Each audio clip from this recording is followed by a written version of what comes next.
Hello, my name is Shannon Bauer and this is my Sacher Torte assignment. I have started by sanitizing my entire kitchen and prepping my mise en place. That includes 300 grams of all-purpose flour, 90 grams of cocoa powder. I've also decided to include the additional 2 ounces of chocolate, 375 grams of sugar, 375 grams of unsalted butter, which is softened,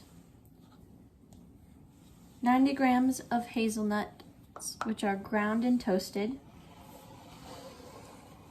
252 grams of egg yolks, and lastly, 420 grams of egg whites. I'm going to begin this process by sifting together in a fine mesh strainer my cocoa powder and my flour.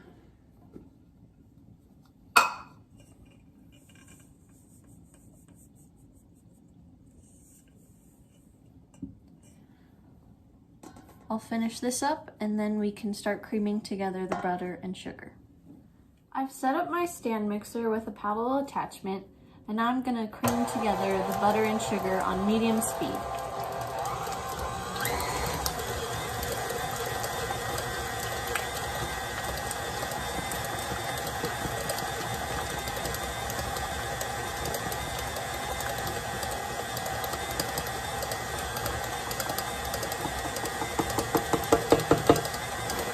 When this becomes nice and fluffy, I'm gonna incorporate my eggs and my melted chocolate.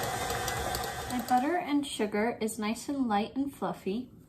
Now I'm going to add my melted chocolate, which has cooled down a bit so it's not gonna melt my butter or cook the eggs.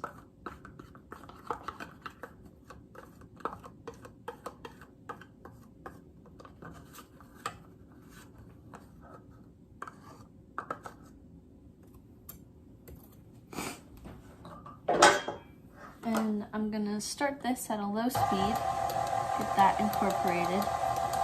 Now I'm gonna add my egg yolks gradually to create a homogeneous mixture.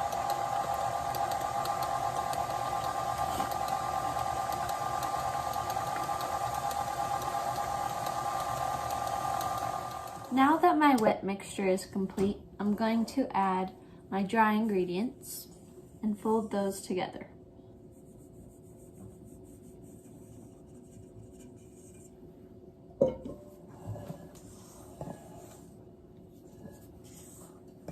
Once this is combined, I'm going to get a clean bowl and whip up my egg whites. I have added my egg whites to a clean bowl fitted with the whisk attachment. I'm going to whip this until they become a little bit aerated and then I can start incorporating my sugar. Now that my egg whites are nice and frothy, I can incorporate the sugar. Do this very slowly.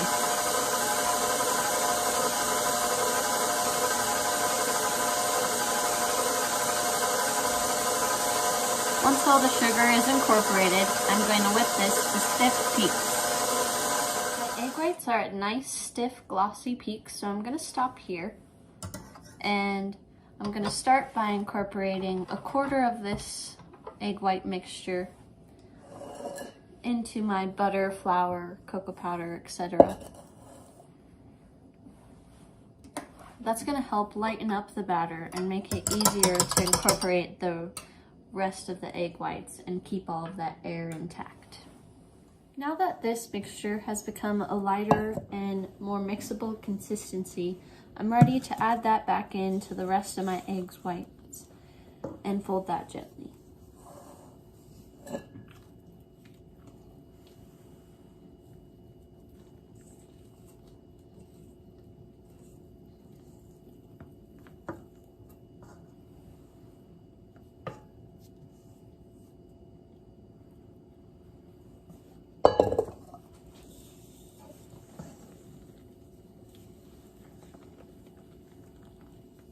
I have two 9-inch pans that have been buttered and parchment papered.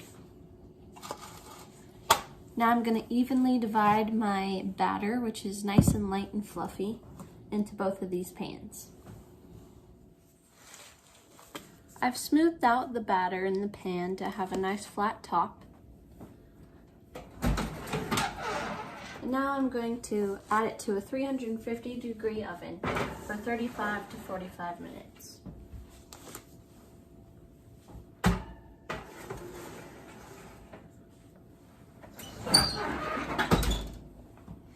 I allowed my cakes to cool in their pan for 5 minutes, and then I removed them, and I'm allowing them to cool completely on a wire rack.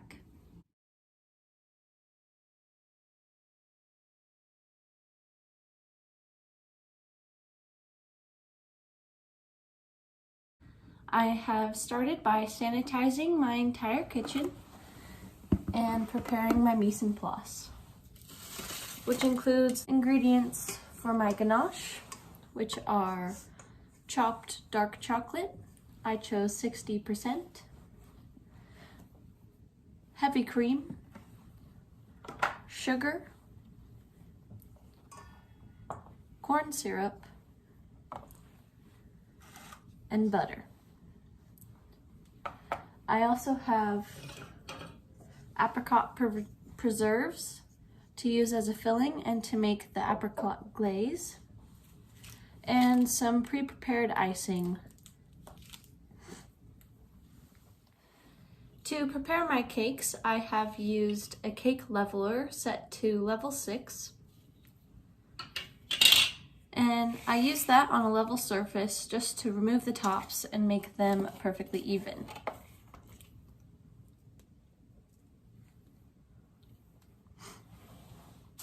I'm going to set these tops to the side and use them as cake scraps. I can eat them or turn them into cake pops. These are my cakes now that they are leveled.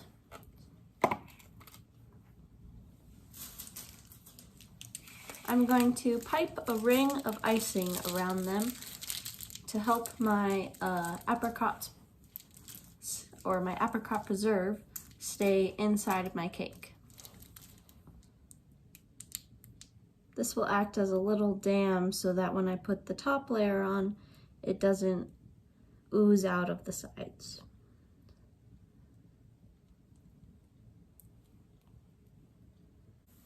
Now that that's ready, I'm going to take my apricot preserves and I'm going to make a layer of filling in the center.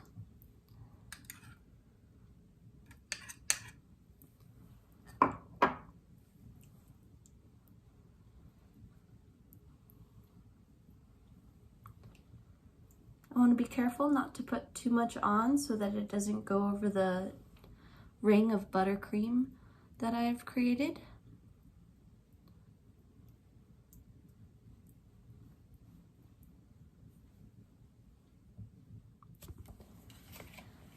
Now that I have this, I'm going to flip my top layer onto my bottom layer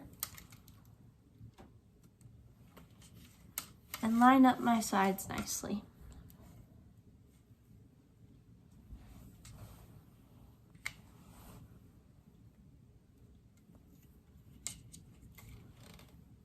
My cakes match very nicely along the edges, so I don't think I need to do any trimming. Now I'm going to prepare my apricot glaze, and then we can move on to the ganache. To create my apricot glaze, I have put the remainder of my apricot preserves and a few tablespoons of water in a saucepan. This is about 1 cup to 2 tablespoons of preserve to water. I'm going to bring this up to a simmer on medium-low heat so that I can use it as a glaze to pour over my cake. Once it is at a pourable consistency, I'm going to strain it through a wire mesh strainer and then it'll be ready to go. My glaze is now complete. I'm ready to put it through a strainer.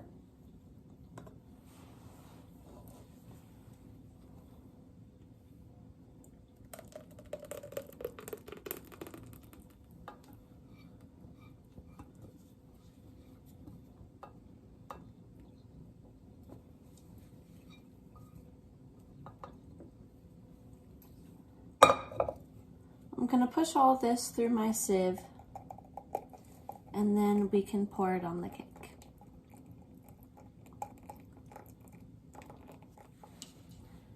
My glaze is now complete, and now I'm ready to pour it over the top and sides of my cake.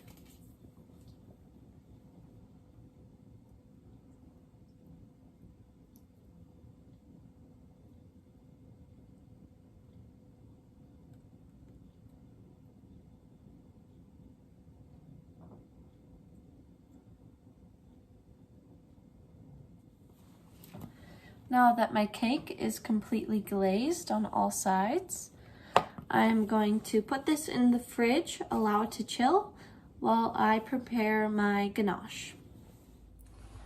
To create my ganache, I have combined my heavy cream, sugar, and corn syrup in a pot.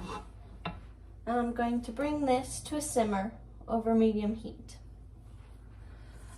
I've also combined my butter and my chopped chocolate, and I've set that to the side while this warms up.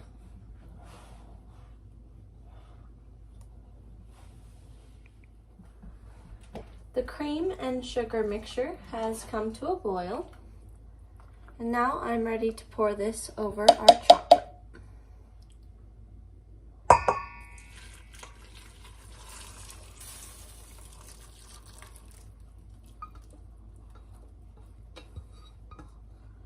I'm going to allow this to sit here for a minute before I stir it. I've allowed my ganache to sit for a minute to allow everything to start to melt. And now I'm going to start stirring it.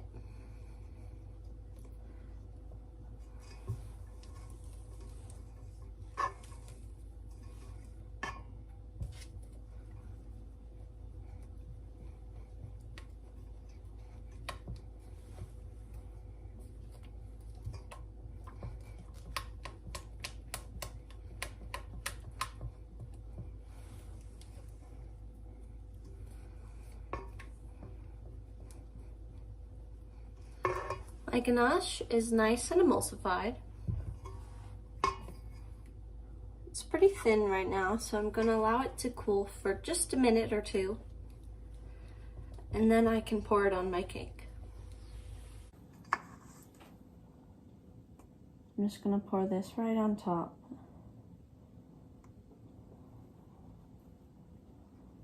And allow it to drape over the sides.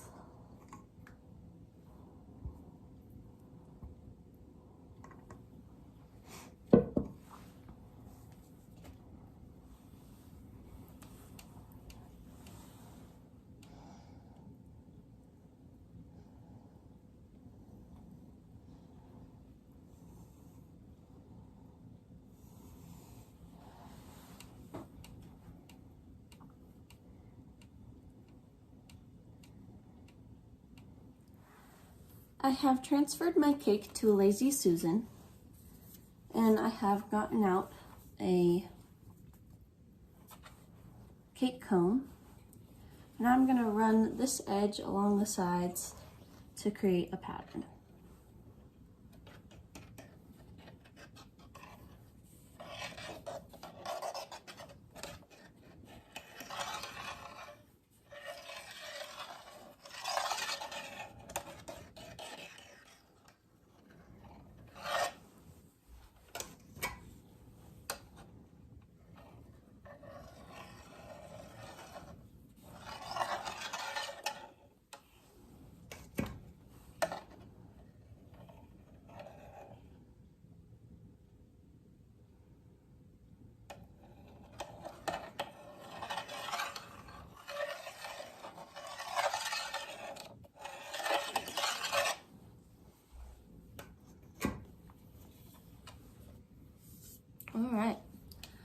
sides are nice and even, I'm going to clean up the top, and then we can finish decorating by writing Sacher on it.